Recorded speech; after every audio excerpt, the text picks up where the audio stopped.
Hello guys, स्वागत है आपका सिटीजन जी चैनल पर। और मास्टर्स ऑफ हॉरर सीजन 2 में आज आप देखने वाले हो इसका 7th episode the screw fly solution, जिसके डायरेक्टर हैं जो डांटे, जो बना चुके हैं पिराना, ग्रेमलिन्स और द हाउलिंग जैसी मूवीज। और पिछले सीजन में इनका एपिसोड था होमकमिंग। ये एपिसोड बेस्ड है 1977 में आई एलिस शेल्डन की सेम नाम की शॉर्ट स्टोरी पर। और ये एपिसोड बहुत ज्यादा डार्क है, इससे कई लोग डिस्टर्ब भी होंगे, तो जो सेंसिटिव व्यूअर्स हैं वो चाहे तो इस वीडियो को स्किप कर सकते हैं। तो चलिए अब ज्यादा देर ना करते हुए जल्दी से स्टोरी स्टार्ट करते हैं।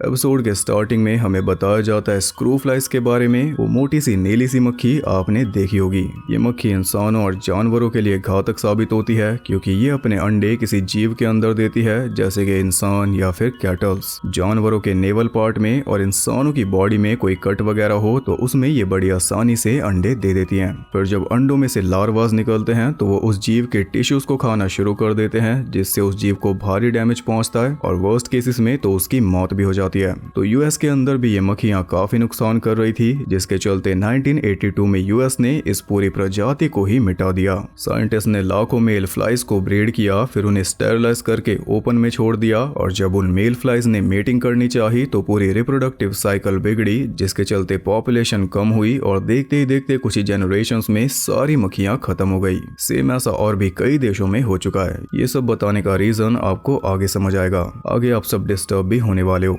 कहानी शुरू होती है ह्यूस्टन टेक्सास में जुलाई में। जो नाम का आदमी सुबह सुबह अपने घर के बाहर पानी मार रहा था और उसकी पड़ोसन भी अपने गार्डन में काम कर रही थी। दोनों के बीच बातें भी चल रही थी और रोज की तरह सब कुछ एकदम नॉर्मल था। पर एक चीज थोड़ी ऑफ थी, जिस पे ध्यान जाते ही पड़ोसन के होश उड़ गए। जो अपने घर के बाहर से खून साफ कर रहा था, वो भी ढेर सारा। ये देखकर पड़ोसन ने पुलिस को बुलाया और आते ही पुलिस उसके घर में घुस गई। घर के अंदर कई जगह खून से सने हुए कपड़े मिले और आखिर में जब वो गैरेज में पहुंचे तो वहां पर उन्हें मिली 3 पैक पड़ी लाशें, जो कि माँ, उसकी वाइफ और उसकी बेटी की। इसने तीनों को रातों रात मार डाला, पर इसे कोई पछतावा है ही नहीं। ये तो ऐसे दिखा रहा है जैसे इसने रोजमर्रा का कोई नॉर्मल काम किया हो। पुलिस जो को ले जा रही थी तो वो बोल रहा था कि ये तो मैंने गॉड के कहने पर किया। गॉड आए और मुझसे बोला कि इस जगह को साफ कर दो, तो मैंने कर दिया। पड़ोसी कपल उसे जाते हुए देख रहा था। जो ने अपने तीनों फैमिली मेंबर्स को बिना बात के मार डाला, लेकिन पड़ोसी को उसी के लिए बुरा लग रहा था और ये सुनकर तो उसकी वाइफ भी हैरान थी। फिर अगले महीने अगस्त में हम आ जाते हैं मिशिगन में, जहाँ पर हम देखते हैं एन को, जो काम करती है एक वुमन शेल्टर में, जहाँ पर प्रताड़ित महिलाओं को कुछ टाइम के लिए रखा जाता है। ब्रेंडा नाम की लेडी तीसरी बार वहाँ पर आई है, क्योंकि उसे रहने का और कोई ठिकाना नहीं मिल रहा। इसकी बहन फ्लोरिडा में रहती है, तो इसने उसके पास फोन किए, पर हर बार फोन उठाया उसके हस्बैंड ने, और हर बार उसने यही बोला कि वो तो बाहर गई है। चिंता की बात यह है कि इसकी बहन की बेटी भी फ्लोरिडा में रहती है और इसने उसके पास भी फोन किया था, पर तब भी सेम वही हुआ। उसके भी हस्बैंड ने फोन उठाया और बोला कि वो तो बाहर गई है। फिर जब एन अपने घर पहुंची तो टीवी पर न्यूज चल रही थी कि सऊदी अरेबिया में 150 औरतों को सरेआम मार दिया गया शरिया का वायलेशन करने के लिए। और सेम ऐसा ही हुआ ईरान में। पर एन की फ्रेंड बेला को इस बात पे गुस्सा आ रहा था कि इससे बड़ी न्यूज चल रही थी पेंगुइन्स की, कि अगर ग्लोबल वार्मिंग ऐसे ही चलती रही तो 50 साल के अंदर पेंगुइन्स खत्म हो जाएंगे। इसके बाद न्यूज आती है कि 2 आदमियों ने एक फीमेल डांसर को मार डाला और उन दोनों के सपोर्ट में सैकड़ों आदमी सड़कों पर आ चुके हैं, जिनके ग्रुप का नाम है सन्स ऑफ एडम। इसके अलावा और भी कई सारे मर्डर्स की खबर आ रही है, जिनमें मरने वाली सभी के सभी फीमेल्स हैं। और ये सब हो रहा है फ्लोरिडा में, जहाँ की बात ब्रेंडा एन को बता रही थी। एन की फैमिली में है इसकी बेटी एमी और हस्बैंड एलन, जो कि 5 महीनों बाद वापस घर आ रहा है, इसलिए ये सब तैयारियों में लगे हैं। जल्दी वो आ गया और उसके साथ था उसका पार्टनर बार्नी। ये दोनों साइंटिस्ट हैं जो कि रिसर्च करने बाहर गए थे, जिसके लिए इन्हें मेडल भी मिलने वाला है। इन्होंने वही सेम काम किया है जो हमने एपिसोड की स्टार्टिंग में देखा था, एक मक्खी से छुटकारा दिलाने का। इस बार है केन फ्लाई। इन्होंने एक स्पेसिफिक दवाई बनाई है जो बस केन फ्लाई के ऊपर असर करेगी, इससे बाकी जीवों को कोई नुकसान नहीं होगा। पर नेचर के साथ तो छेड़छाड़ होगी ना, इसी वजह से बेला नाराज थी। नेचर ने केन फ्लाई बनाई ताकि इंसान रेन फॉरेस्ट में ना जाए, पर अब इंसान ने केन फ्लाई को ही खत्म कर दिया। इसके बाद रेन फॉरेस्ट खत्म, जिससे हजारों जीव भी अपने आप खत्म, क्योंकि उनका हैबिटेट बचेगा ही नहीं। बार्नी बोलता है कि वो एक खतरनाक जीव है, तो बेला बोलती है कि अगर पोलर बेयर की नजर से देखो तो हम एक खतरनाक जीव हैं, क्योंकि हम उसकी बर्फ पिघलाकर उसे मार रहे हैं। इससे अच्छा तो हम खुद को ही मार लें, बाकी जीव तो चैन से रह पाएंगे। बेला NIH के लिए काम करती है, यानी कि नेशनल इंस्टीट्यूट ऑफ हेल्थ। उसके पास एक फोन आया जिसकी वजह से उसे फौरन वहां से निकलना पड़ा, वो भी फ्लोरिडा के लिए। वो बताती है कि वहां पर बर्ड फ्लू फैल रहा है, पर उसने झूठ बोला। बार्नी और बेला दोनों वहां से चले गए और उनके जाने के बाद ये तीनों आसमान में देखते हैं एक टूटता हुआ तारा। एमी ने कोई विश मांगी लेकिन बताई नहीं, तभी तो पूरी होगी। लेकिन अचानक वो तारा गिरने के बजाय मुड़कर सीधा चला गया, जो काफी अजीब था। फिर रात में एन और एलन का रोमांस चला और इधर बार्नी रिसर्च करने में लग गया। सुबह तक बेला जैक्सनविल फ्लोरिडा में पहुंच चुकी थी, जहां पर हालात काफी ज्यादा खराब थे। आर्मी ने पूरे शहर को सील कर दिया था, क्योंकि यहां पर 1100 कत्ल हो चुके हैं और सारे के सारे फीमेल्स के। इसलिए मेजर ने बेला को शहर में जाने नहीं दिया। शहर की सारी फीमेल्स को मार दिया गया है शहर के मेल्स द्वारा।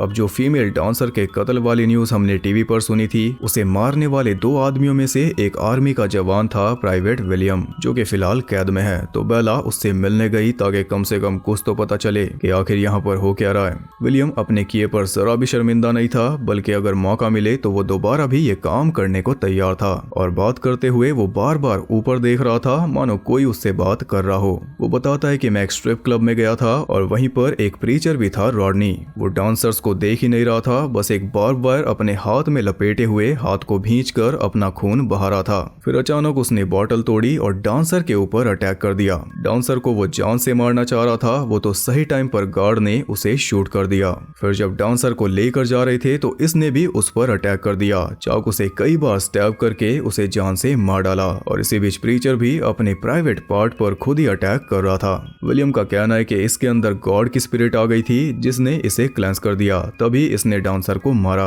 अब ये फीमेल से नफरत करता है, जिसका वो कोई रिलीजियस हवाला दे रहा था। अचानक उसने बेला के ऊपर भी अटैक कर दिया, वो तो दूर थी इसलिए बच गई। ये सारी बात उसने फोन पर बार्नी को बताई, जो कि पहले से इस पर काम कर रहा था। बेला ने बताया कि और भी कई सारे शहरों में ऐसा हो रहा है और बार्नी उन सब के नाम पहले से जानता था, क्योंकि ये एक सीधी लाइन है, हॉर्स लैटिट्यूड, यानी कि ये जो कुछ भी है पूरी दुनिया में फैल रहा है, वो भी हवा के जरिए। जो सीधी लाइन में हवाएं चलती है वो इसे आगे बढ़ा रही है। ये आदमियों के दिमाग पे असर करता है, जिससे आदमी औरतों को मार देते हैं और नाम लेते हैं गॉड का। अब आपको शायद धीरे धीरे समझ आ रहा होगा, स्टार्टिंग में जो स्क्रू फ्लाइज के बारे में बताया गया था, ये भी कुछ वैसा ही है। ये कोई हवा से फैलने वाली बीमारी है, जो कि इंसानी मेल्स के अंदर फैल रही है, और ये ट्रिगर होती है सेक्सुअल अराउजल से। यानी कि जब कोई आदमी उत्तेजित होता है तो उसकी उत्तेजना गुस्से में बदल जाती है और फिर वो सामने वाली लड़की को मार देता है। उत्तेजना और गुस्से के बीच में जो लाइन होती है वो मिट जाती है, यानी कि इंसानों की रिप्रोडक्टिव साइकिल को बिगाड़ दिया गया है। पर ये लाइन कौन मिटा रहा है वो भी पता नहीं। इंसान ने तो ऐसे कई जीवों को मिटा दिया, पर आज कोई सेम तरीके से इंसानों को मिटा रहा है। क्या वो सच में गॉड है? अगर दुनिया में से फीमेल्स खत्म हो गई तो मेल्स भी अपने आप खत्म हो जाएंगे। एक प्रॉपर बैलेंस में नेचर काम करती है। ये एक सोचा समझा प्लान है इंसानों को मिटाकर धरती को साफ करने का। जैसा कि हमने स्टार्टिंग में देखा, इंसान भी ऐसे प्लान अपना चुका है। वो जो चाहे नेचर के साथ कर देता है, क्योंकि कर सकता है, पर आज खुद ही घेरे में आ चुका है। यहाँ पर दिल्ली की भी एक न्यूज दिखाई जा रही है, जिसमें हम देख सकते हैं कि सैकड़ों फीमेल्स को मारकर यमुना में फेंक दिया गया है। और यही न्यूज बेला ने मेयर को दिखाई तो वो खुशी के मारे हंसने लगा। तब जाकर बेला को एहसास हुआ कि वो भी सैकड़ों आदमियों के बीच में अकेली है। लेकिन ये रियलाइज करने में उसने थोड़ी देर कर दी। इसके आसपास वाले भी इन्फेक्टेड हो चुके। इससे पहले कि वो कुछ कर पाती, मेयर ने उसे लगातार स्टैब करके मार डाला। बेला की मौत की खबर एलन के पास भी पहुंच गई। एक FBI एजेंट उसे लेने आया था, जो खोज इसने की उसकी वजह से, केन फ्लाई वाली। एलन और बार्नी वाशिंगटन DC पहुंचे, जहां पर वो हाई रैंक वाले ऑफिसर्स को पूरा मामला समझा रहे थे। इस प्रॉब्लम का सिर्फ एक ही इलाज है, सभी मेल्स का केमिकल कैस्ट्रेशन या फिर असली कैस्ट्रेशन, यानी कि मेल्स के टेस्टिकल्स को डिसेबल करना, ताकि वो उत्तेजित ना हो पाए। सिर्फ एक यही तरीका है सब कुछ शांत करने का। और इसकी शुरुआत होनी चाहिए उन आदमियों से जो कि फील्ड में काम कर रहे हैं, जैसे कि आर्मी और डॉक्टर्स। और इसके लिए एक भी ऑफिसर राजी नहीं था, क्योंकि खतरा इनके ऊपर नहीं है फिलहाल। अब हर जगह से फीमेल्स वुमेन शेल्टर में आ रही थी, इसलिए एन का काम भी बढ़ चुका था। इनका शहर हवाओं की डायरेक्शन से दूर है, इसलिए ये सेफ है या फिर शायद नहीं। एन और एमी अपने घर जा रहे थे तो बाहर काम कर रहे वर्कर्स उन्हें छेड़ने लगे। ये देखकर एन ने एमी को समझाया कि तुम्हें फुल कपड़े पहनने होंगे, लेकिन एमी उन वर्कर्स को टीज करने लगी। फिर जाते हुए उसने मिडल फिंगर दिखा दी, जिससे एक वर्कर चिढ़ गया। वो इनके ऊपर अटैक करने आया तो एन ने कार पीछे कर ली, जिस वजह से सामने से आ रही कार को रुकना पड़ा और उसके अंदर बैठा आदमी इससे गुस्सा हो गया। गुस्से में वो सामने रोड पार कर रही 3 लड़कियों को कुचलकर चलता बना और ये देखकर एन को समझ आया कि ये शहर भी अब सेफ नहीं रहा। ये बीमारी अब हर तरफ फैल रही है।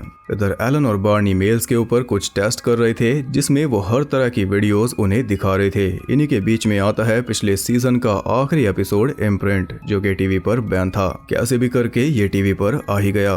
बार्नी तो अपना कैस्ट्रेशन करा चुका है, पर एलन तो पिल्स लेकर काम चला रहा है। उन्हें पता चल गया कि ये बीमारी अब हर जगह फैल रही है, इसलिए एलन अपने घर के लिए निकल गया। एयरपोर्ट पर जाकर वो फीमेल स्टाफ पर चिल्लाने लगा, लक्षण साफ हैं। वहाँ से 2 तरह की फ्लाइट्स जा रही थी, एक जिसमें सिर्फ लेडीज थी और एक में आदमी भी थे। तो जो मेल्स के साथ जाना चाहता है वो जा सकता है, लेकिन अपने रिस्क पर। एलन जाकर अपनी फ्लाइट में बैठ गया। फिर वो अपने घर पहुंचा, जहां पर जाते ही रोमांस चालू हो गया और वो रोमांस एन के लिए जानलेवा साबित हुआ। लेकिन ये बस एलन का सपना था, वो अब भी फ्लाइट में ही है। पर फ्लाइट के अंदर भी वही सब चल रहा था। एक आदमी ने सिर्फ वॉशरूम जाने के लिए एक लेडी को जान से मार डाला। ये देखकर एक और लेडी चिल्लाई तो उसकी गर्दन मरोड़ कर उसे बैठा दिया गया। एलन समझ चुका था कि इसके घर जाने से प्रॉब्लम कम नहीं होगी, बल्कि और ज्यादा बढ़ेगी। तो लैंड करते ही उसने एन के पास फोन करके उसे बोला कि मैं घर नहीं आऊंगा और ये मेरी आखिरी कॉल है। तुम एमी को लेकर यहाँ से निकल जाओ और जितना हो सके उतना नॉर्थ की तरफ जाना, वहाँ पर अभी शांति होगी, और अपने साथ एक गन जरूर लेकर जाना। तुम्हारे जाने से पहले अगर मैं घर आ गया तो मुझे भी गोली मार देना, क्योंकि मैं वो एलन नहीं होऊंगा जिसे तुम जानते हो। ये सुनकर एन का दिल टूट गया, पर एलन चाहकर भी इससे ज्यादा नहीं कर सकता। वो इनसे दूर रहे, यही इनके लिए बेस्ट होगा। दोनों को गुड बाय बोलकर उसने फोन काट दिया।